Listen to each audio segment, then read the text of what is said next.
Իրանում ամենավտանգավոր զարգացումը ըստ Քաղաքացիական պատերազմ, որովհետև ինչպես ես ասացի, 5 գաղափարախոսության վրա հիմնված ռեժիմը 5 գաղափարախոսություն դա 19-րդ դարի այդ կրոնական թեոլոգիկ բաները այդ ռեժիմը եւ իր կողմնակիցները ռեֆորմիստական ռեժիմը եւ իր կողմնակիցները իրանք իրար մեջ կարող է դուրս գան կոնֆլիկտի որովհետեւ ինչ որ մի պահի կրակել մարդկանց վրա թե չկրակել հարցը իշխանական բուրգի մի մասի մոտ կարա ստանա դրական պատասխան մյուս մասի մոտ բացասական այն պահից երբ ուժայինների մի մասը պնդի որ դա չի կարելի եւ անընդունելի է չհիմնավորված կրակոց որտեվ դե ապստամբների ձեռքում ապստամբ չեն բողոքի ակցիա ձեռները զենք չկա մարդ են վառել երեք հա դե հիմա մարդ են վառել բան է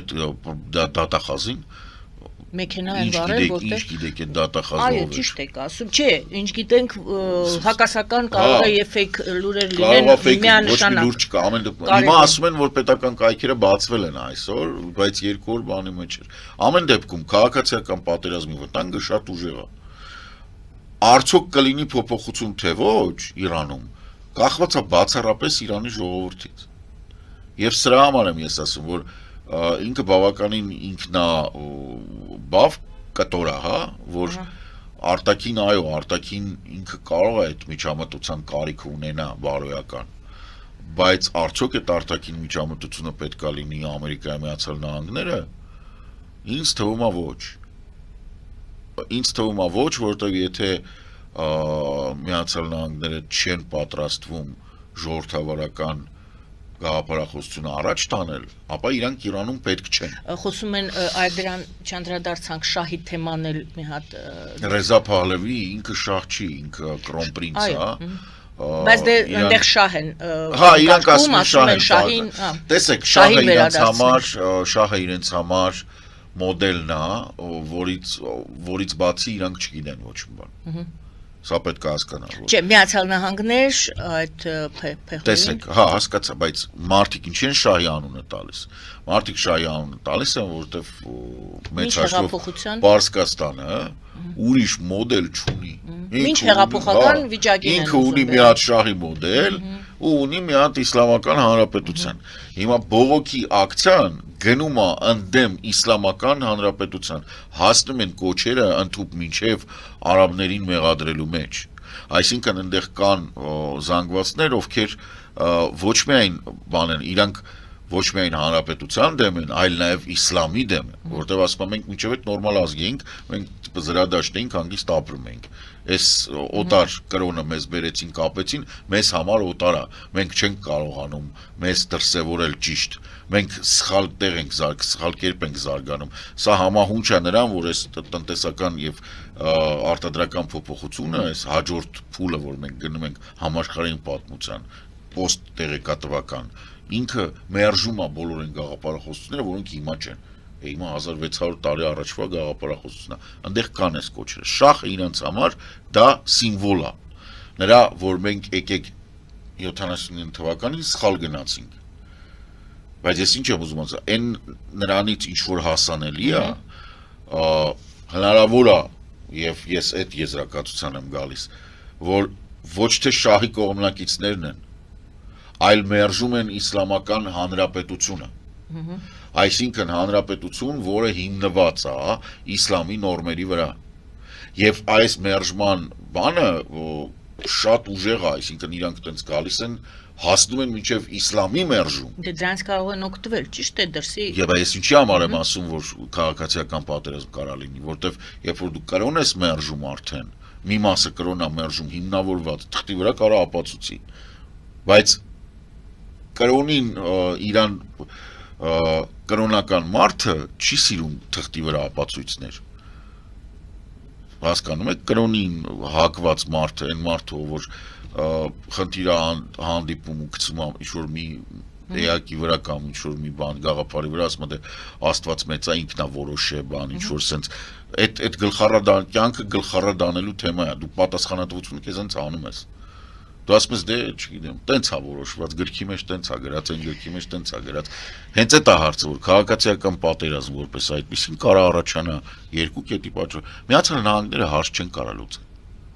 գոյություն չունի Միացյալ տեսեք կրկնում եմ ելի եմ ասել աշխարհում գոյություն չունի պետություն որը կարա 90 միլիոնանոց երկիր օկուպացնի 3 օրում Վերջ գոյություն չունի Ամերիկայի Միացյալ Նահանգները որ շատ ուզենան շատ ուզենան իրանք Իրանը չեն կարող օկուպացնել ոչ կարան օգնեն Իրանին ոչ կարան խանգարեն շատ բայց իրանք ոչինչ չեն կարող անել Ադրբեջանը հայտարարում է իր հարցազրույցներից վերջին հարցազրույցում նա ասաց որ ապաշրջափակվել է արդեն Հայաստանը եթե 907-րդ հոդվածը բանաձևը գործում էր եւ պայմանը բացելու վերացնելու այն էր որ ապաշրջափակվի ահա Ադրբեջանը ապաշրջափակել է Հայաստանը Նախ 907 ամենտը 907 բանաձևը չէ Թրամփը իհարկե կարա փորձի դա բանը բայց դա կոնգրեսի եւ սենատի գործն է ընդհանրապես Թրամփինը չի իրանք ամեն տարի 2003 եթե չեմ սխալվում 2002 թվականից սկսած ոնց ճակերտավոր եւ սարկաստիկ ասած մեծն քաղաքական գործիչ Ռոբիկ Քոչարյանի հիմար քաղաքականության հետևանքով դա զրոյացվեց դա ասինքն ամեն տարի որոշում են որ в общем նախագահան կարա ուշադրություն չդարձնի բայց օգոստոսի 8-ին ինչ որ խոստում էր տրվել ճիշտ է Ադրբեջանին որ վերացվի օգոստոսի 8-ին 3 հոգի նստել են ինչպես նաև նոյեմբերի 9-ին 3 հոգի նստել են բստրել են թուղթ են վերցրել խզբզել են այդ թուղթը ու այդ թուղթը կարան վերցնեն տանեն օգտագործեն իրանց տան պաստառի փոխարեն կարան ասենք հանձնեն թանգարան կարան տան թորները խզբզեն վրան ոնց որ Ալիևը ասեց այդ թուղթը որևէ իրավական նշանակություն չունի այդ թղթերի մեջ բոլոր թղթերի մեջ գրած է սևով սպիտակի վրա որ այս թուղթը ոչ մի պատասխանատվություն եւ պարտավորություն չի առաջացնում կողմերի մոտ ոչ իրավական ոչ միջազգային ոչ դիվանագիտական ոչ մի ուղղակի հավաքվել ենք իրեկով որոշել ենք բլոտի հաշիվի հետևը գրենք որ ասենք սենց է Այսինքն Ալիևը շարունակում է պայքարել, որպեսզի այդ 907-րդ բանաձևը վերացվի։ Ալիևը կարա շարունակի պայքարել ինչի համար ուզում է, Ադրբեջանի հետ հաշվարկը սկսել է ու դա Հայաստանի հետ կապված չի։ Ինչպես նաև այլ երկրների տարածաշրջանում, որոնք ձևավորվել են բոլշևիկների կամ երիկ թուրքերի ազդեցության տակ, իրենք բավականին լուրջ խնդիրներ ունեն։ Առաջի համաշխարհային պատերազմի հետևանքով առաջացած պետությունները, որոնց սահմանները տենց պայմանական ստեղծվել է կամ իրանք ստեղծվել են ինչ-որ մի բանի նպատակով, քանի որ մենք ել եմ ասում, մենք անցնում ենք փոփոխություն ենք իրականացնում։ Եվ այդ շատ դեպքերում արհեստական իրավիճակը, որը ստեղծվել էր համաշխարհային պատերազմների ոնց որ ընթացքում եւ առաջինից հետո մինչեւ երկրորդը եւ հետո համապատասխանաբար հետո ինչ որ առաջացել է այդ բոլորը պայմանական ինչ որ վերանայման կարիք ունի որտեվ ինքը ստեղծվել է մի իրավիճակում երբ միջազգային առաջի համաշխարհայինից հետո միջազգային հարաբերությունները մի իրավիճակում էին եւ ինչ որ խաղացողների մի զանգված կար որը որոշում էր կայացնում երկրորդից հետո ուրիշ էր հիմա շատերը ասում են ակտիվորեն որ երրորդ համաշխարհայինն է գնում մենք այսօր թե վաղը ունենք որ ռուս-ուկրաինական պատերազմը տևում է ավելի երկար եւ հաստատ վստահաբար կարող ենք ասենք որ տևելու է ավելի երկար քան այն ինչ խորհրդային պատմության մեջ կոչվում էր մեծ հայրենական պատերազմ 41-44 տարուց երկար է տևում օրերի թվով արդեն հասել է եւ ինքը տևելու է այո շարունակվել է ինքը երկրորդ համաշխարհայինից ավելի երկար է լինելու իսկ ներգրավվածության տեսանկյունից այսինքն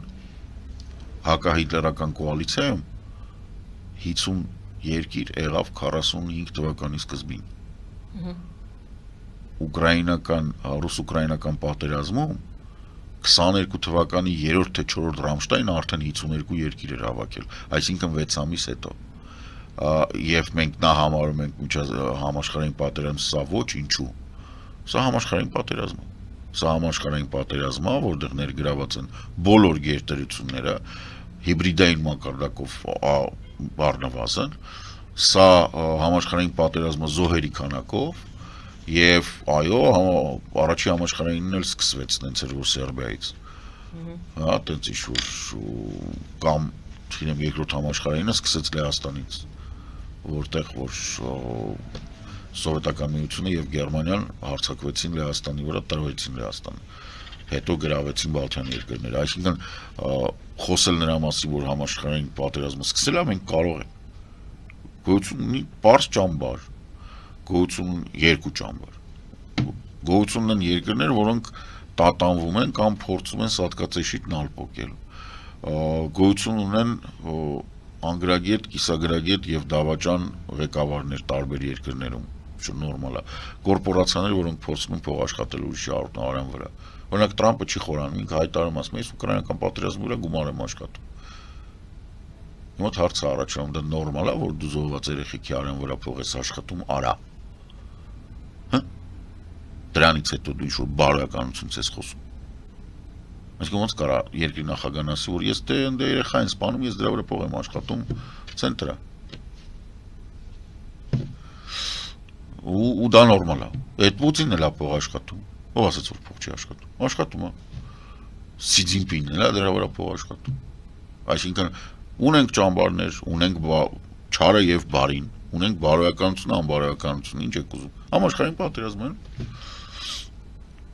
Ես ինչ եմ զայրանում Նիկոլենց վրա, որովհետեւ գնում է համաշխարհային պատերազմ, իրանք մեզ դնում են բանի տեղ, ավանակի տեղ, ասում են խաղաղություն։ Ինչ խաղաղություն արա։ Բա ոնց բենզին, ծաղիկ լոլիկ։ Okay, բենզին, ծաղիկ լոլիկ, էլի եմ ասում, Ուկրաինայի տարածքով Ռուսաստանը գազ էր վաճառում իր դաշնակից Օրբանին, Ուկրաինան էլ գումար էր վճարում դրա համար։ Ուկրաինային գումար էր վճարում։ Բայց պատերազմ էր գնում։ Հա, իհարկե абսուրդի ժանրից է, բայց դե հիմա ինչ անես։ Էտա։ Համաշխարհային պատերազմը հիբրիդային ձևը փոխվել է, արտադրության միջոցները փոխվել են, պատերազմ վարման միջոցները փոխվել են, բանը չկա, ասպետական մոտեցումը չկա, որ ոնց թե, չէ, եղբայրս սոված եմ անամ, սրան ծած չեմ վերցնում, ճիշտ հանգիստ ած եմ վերցնում։ Կարա Ամերիկայի Միացյալ Նահանգների նախագահան ռազմական հանցագործ մանկապիղծ Պուտինին ծափահարի, որ ինքը իջնում է բանից, կապ չունի ինչի, բայց ծափ է տալի։